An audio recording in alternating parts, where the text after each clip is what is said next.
Olá, seja bem-vindo ao Conexão Cidadania, o programa que mostra fatos reais. Problemas que precisam de uma solução, mas nem sempre as pessoas sabem como resolver. E aí, a gente mostra o passo a passo para encontrar a saída. Ou ainda, pessoas que encontraram a solução para o problema e vão mostrar aqui como fizeram isso. Você vai ver que nem tudo tem que acabar na justiça, mas se precisar do judiciário, saiba quem procurar. Um programa que traz informações sobre direitos e deveres, sobre serviços que você tem direito. E como o próprio nome diz, o Conexão vai conectar o seu caso a outros casos em diversas localidades do país e as decisões da Justiça. O Conexão Cidadania está no ar.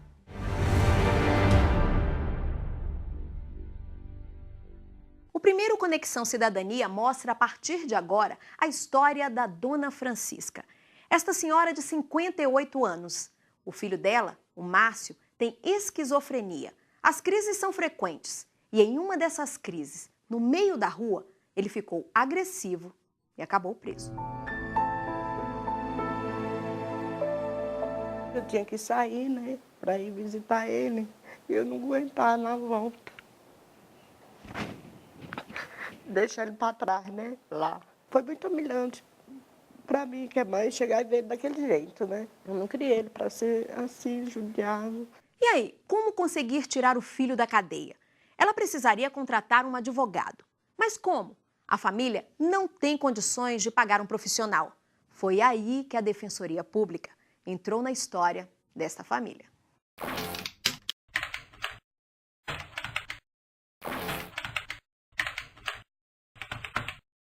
Em 2007, ele foi diagnosticado com esquizofrenia. A família não tinha condições de comprar os remédios que Márcio precisava. Sem o tratamento adequado, as crises se tornaram frequentes.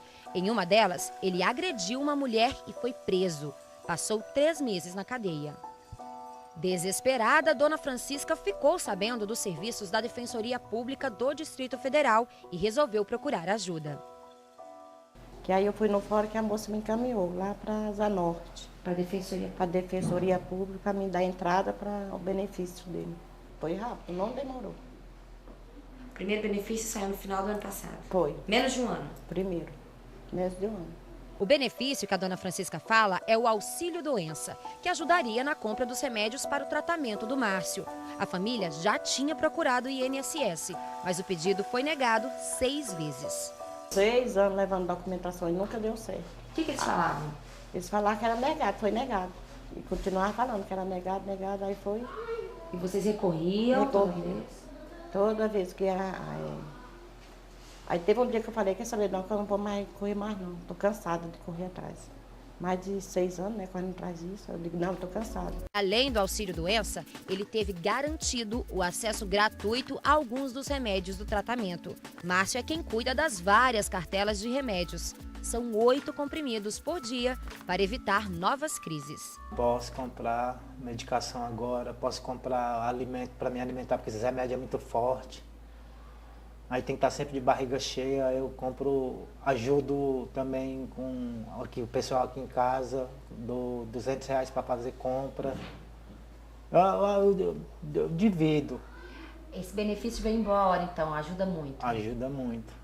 E agora com os remédios, como é que tá a sua saúde depois dos remédios? Agora eu estou controlado. É. Meu sonho é esse, de ajudar minha família. Mas daí estando tomando assim os remédios, tudo direitinho, tem pessoa melhor no mundo para você lutar com ele. Ele não dá trabalho, não sai para lugar nenhum. Ele não sai para lugar nenhum, a não ser comigo. Não vai pegar os remédios. Aí para ele passar o tempo dele assim, para ele ficar só assim, pensando, ele diz. Aí eu pego, ponho ele para lavar a louça. Ele te ajuda, ele fala? Ela ajuda. Lava a louça, limpa a casa, brinca com ela aí, com os meninos. Eu cuidando dele. Ele me ajuda, eu ajudo ele, né?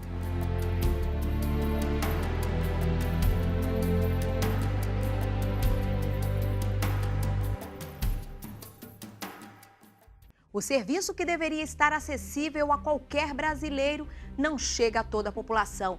Falta estrutura, faltam também profissionais. É o que você vai ver daqui a pouco.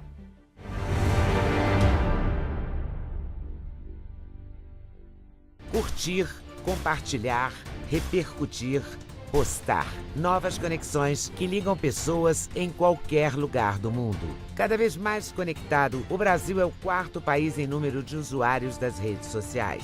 Sempre inovando, o Superior Tribunal de Justiça conquista milhares de seguidores na internet. A marca é resultado da linguagem simples, atraente e acessível no Twitter, no Facebook e no YouTube. Onde tem o nome do STJ, tem informação segura, confiável, tem cidadania. No Facebook, milhares de pessoas levaram a página do STJ ao primeiro lugar entre os tribunais mais acessados no mundo. No YouTube, novos programas, entrevistas, documentários e reportagens especiais. E no Twitter, informação curta, rápida, atualizada. YouTube, Twitter, Facebook, o Superior Tribunal de Justiça acredita nas redes sociais e leva a cidadania até você. Superior Tribunal de Justiça, o Tribunal da Cidadania.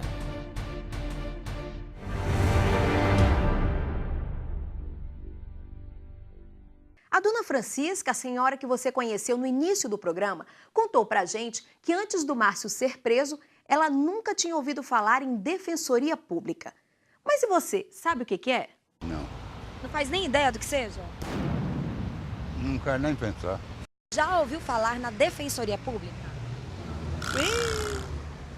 Acho que é para defender alguma coisa assim, dos direitos da gente, né? Eu não tenho muita opinião sobre isso, não. Coisa de criança, essas coisas, né? Algo que eu não sei explicar, não. É, porque eu tenho coitado que só com o salário mínimo. É importante, né? Nem ideia, eu nem moro aqui.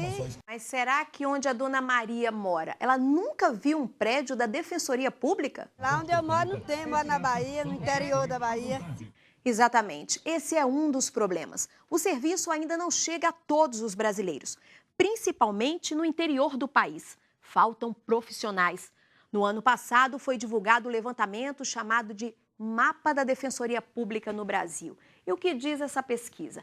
Ela revela o seguinte: existem defensores em apenas 754 das 2.680 comarcas no país. Ou seja, faltam defensores em 72% das comarcas no Brasil. Os últimos estados a criarem o serviço foram Paraná em 2011 e depois Santa Catarina em 2012. Faltam mais de 10 mil defensores em todo o país para atender todas as demandas da população brasileira. E sabe onde a situação está pior? Em 4 estados: São Paulo, Minas Gerais, Bahia e também no Paraná. Hora de dar um giro. O Conexão Cidadania fez questão de ouvir alguns defensores públicos que mostram a situação em várias localidades do país. O Distrito Federal pode-se dizer que é privilegiado em relação ao restante do país, já que a falta de profissionais não é tão preocupante. Mas, mesmo assim, a quantidade de defensores não é suficiente para atender tantos casos. Em comparação com os demais estados, a Defensoria Pública do DF tem uma estrutura boa, mas nós não conseguimos atender ainda toda a demanda do Distrito Federal. Nós temos 186 defensores na ativa e 240 vagas, então ainda temos 54 cargos vagos. O concurso está finalizando agora, existe a possibilidade de nomeação desses colegas para a gente poder atender toda a demanda do DF. Por exemplo, nós não atendemos ainda juizados especiais aqui no DF, exceto no Fórum do Guará. Então, uma parte da população fica desatendida pela Defensoria. E no caso da Defensoria Pública da União? A gente ainda está num quadro que precisa melhorar. Temos somente 561 defensores públicos federais no país. Para você ter uma ideia, de 30 mil pessoas, a cada 30 mil pessoas tem um defensor público estadual. E para cada 300 mil pessoas tem um defensor público federal. A gente tem a intenção de interiorizar, mas só temos 31 defensores no interior. Ainda precisamos evoluir, avançar muito. Atualmente, menos de 100 defensores públicos atuam na capital Aracaju e em 8 municípios sergipanos, o que compromete a garantia de acesso à justiça à população de baixa renda. Para vocês terem uma ideia, nós fizemos mais de 350 mil atendimentos no ano passado. Mesmo assim, há uma grande dificuldade, porque o quadro de defensores públicos não chega a contemplar toda a demanda do estado de Sergipe. Por exemplo, aqui em Sergipe nós temos aproximadamente 90 defensores públicos, em comparação com 150 juízes, aproximadamente 150 promotores. Então, 77,1% da população sergipana está privada do acesso ao judiciário por falta de defensoria pública. Isso quer dizer, em números, aproximadamente cerca de 1.500.000 sergipanos estão privados do acesso à justiça por falta de quadro da defensoria pública. O grande número que nós alcançamos, a grande performance que nós alcançamos, isso é devido à entrega, ao compromisso dos colegas defensores em contemplar as pessoas mais carentes com o acesso ao judiciário. De Sergipe para Lusiânia, cidade em Goiás a cerca de 60 quilômetros de Brasília. São quase 200 mil habitantes. E você sabe como está a defensoria pública por lá?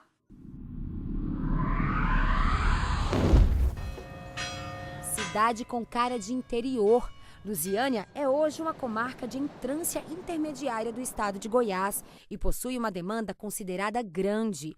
Só no ano passado foram apresentadas 33 mil petições aos casos em tramitação e mais de 10 mil novas ações. José Luiz é auxiliar de serviços gerais e no ano passado deu entrada em um divórcio em Lusiânia. Atendimento ótimo, né? Excelente. Não teve gasto nenhum, não teve despesa nenhuma, entendeu? A única despesa que eu tive só foi com passagem. Acho que tem que ter, né? Porque nem todo mundo tem condições de pagar. O estado ainda não possui defensoria pública. Por isso, cada município ficou responsável por criar uma lei que garanta o acesso gratuito à justiça para a população carente. Aqui em Lusiânia, no lugar da defensoria, funciona a Procuradoria Adjunta de Assistência Judiciária. Nós somos 4 advogados distribuídos nas áreas criminal, família e cível, infância e juventude e juizado especial cível e criminal. A gente faz, em média, uns 100 atendimentos por dia. Qualquer pessoa que aparecer que tiver uma dúvida, a gente procura sanar a dúvida, procura, se não puder ser atendida porque não se encaixa no que estabelece a lei de 3 salários mínimos em um imóvel, a pessoa me fala, tá, eu recebo mais, mas eu não tenho condições, eu manifesto no processo, peço para nomear um advogado para ela, ou tiro as dúvidas que ela tem. A pessoa não sai daqui sem atendimento e sem ser encaminhada para onde ela tem que ser. Um novo concurso para defensores públicos de Goiás está previsto para este ano. Boa notícia para Milton. Ele lembra que a maior parte dos quase 200 mil habitantes de Lusiânia é carente e não tem condições de contratar um advogado. Certamente a maioria da população de Lusiânia é carente. E nem todo mundo tem acesso à justiça paga, pode pagar um advogado. Então necessita da justiça pública, gratuita. E no próximo bloco, um defensor público pode pegar qualquer tipo de processo? Quais os documentos que você deve levar para que ele possa analisar o seu caso? Daqui a pouco você vai saber as respostas.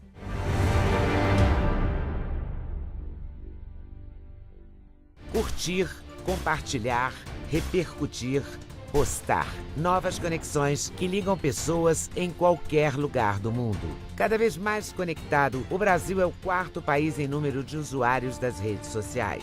Sempre inovando, o Superior Tribunal de Justiça conquista milhares de seguidores na internet. A marca é resultado da linguagem simples, atraente e acessível no Twitter, no Facebook e no YouTube. Onde tem o nome do STJ, tem informação segura, confiável, tem cidadania. No Facebook, milhares de pessoas levaram a página do STJ ao primeiro lugar entre os tribunais mais acessados no mundo. No YouTube, novos programas, entrevistas, documentários e reportagens especiais. E no Twitter, informação curta, rápida, atualizada. YouTube, Twitter, Facebook, o Superior Tribunal de Justiça acredita nas redes sociais e leva a cidadania até você. Superior Tribunal de Justiça, o Tribunal da Cidadania.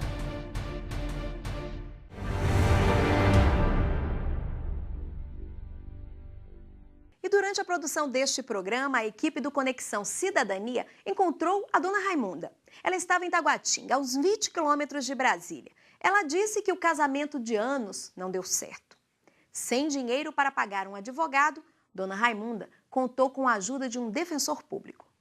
Quando eu me divorciei, eu precisei de um e fui bem servida.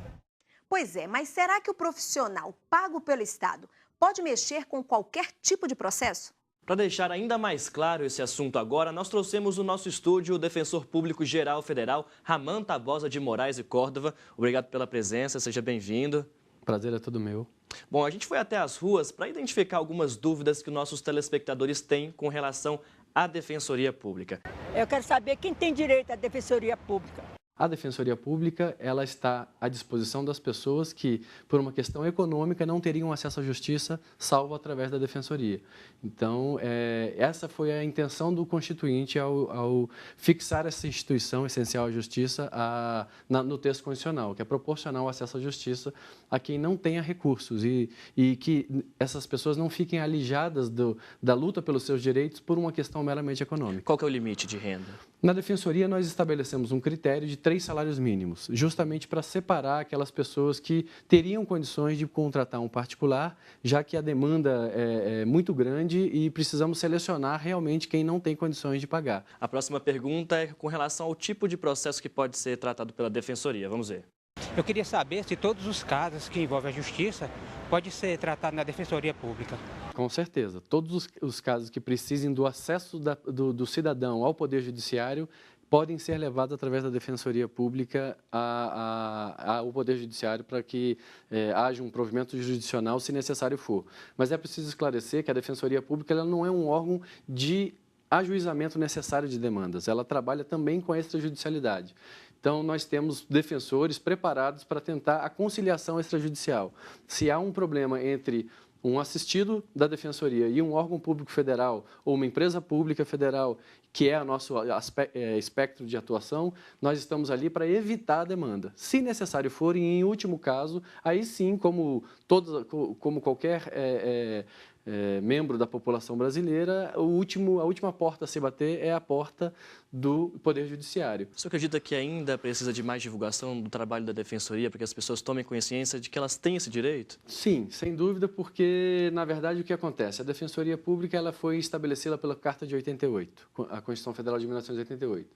Então, de lá para cá, a Defensoria veio se estruturando muito lentamente.